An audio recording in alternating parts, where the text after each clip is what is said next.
ধর্মের মানুষদের প্রতি যদি আজকে তাদের প্রতি যদি আজকে একটা আক্রমণ নামিয়ে আনা হয়, তাতে তাদের পায়ের তলার মাটি আর থাকবে না, এটা তারা বুঝতে পারছেন। তাই আজকে তৃণমূল কংগ্রেস তারাও বাধ্য হয়েছেন আজকে এই আমাদের সনাতনী ধর্মের এই রামনবমী উৎসবে তারা পা মেলাতে আজকে বাধ্য হচ্ছেন।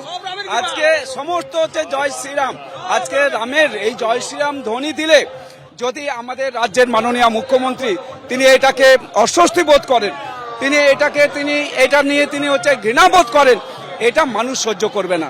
আর সনাতনী ধর্মের মানুষ জেগে উঠেছে।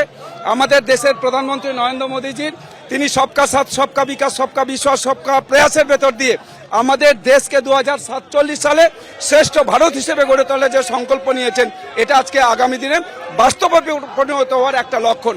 তাই এই আজকের যে রামনবমী উৎসব, এটা সমস্ত মানুষের উৎসবে পরিণত হয়েছে।